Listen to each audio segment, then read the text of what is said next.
শিল্পী দিবস কোন তারিখে পালন করা হয়? 17 জানুয়ারি। 17 জানুয়ারি। কার স্মৃতিত শিল্পী দিবস পালন করা হয়? রূপকর জ্যোতিপ্রসাদ আগরওয়ালা। Very good. শিল্পী দিবস ৰূপকোঁৱৰ জ্যোতিপ্ৰসাদ আগৰৱালাৰ জন্মদিন নে মৃত্যুদিন? মৃত্যুদিন।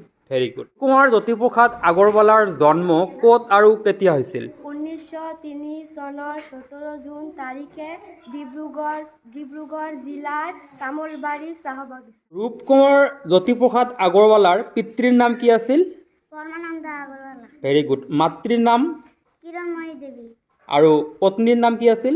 দেৱযানী ভূঞা। Very good. কুঁৱৰ জ্যোতিপ্ৰসাদ আগৰৱালাই ৰচনা কৰা গীত বা সংগীতবোৰক কি নামেৰে জনা যায়? জ্যোতি সংগীত। ভেৰি গুড, জ্যোতি সংগীত। প্ৰথম অসমীয়া বোলছবিখনৰ নাম কি? জয়মতী। জয়মতী। এই জয়মতী কিমান চনত মুক্তি লাভ কৰিছিল? 1935 চনত। আৰু কোনে ৰচনা কৰিছিল? ৰূপকোঁৱৰ জ্যোতিপ্ৰসাদ আগৰৱালা। Very good. জ্যোতিপ্ৰসাদ আগৰৱালাক কোনে কেতিয়া ৰূপকোঁৱৰ উপাধি প্ৰদান কৰিছিল? 1938 চনত কবি আনন্দ চন্দ্ৰ বৰুৱা। Very good. কেতিয়াৰ পৰা অসমত শিল্পী দিৱস পালন কৰা হয়? 1953 চনৰ 17 জানুৱাৰীৰ পৰা। Very good.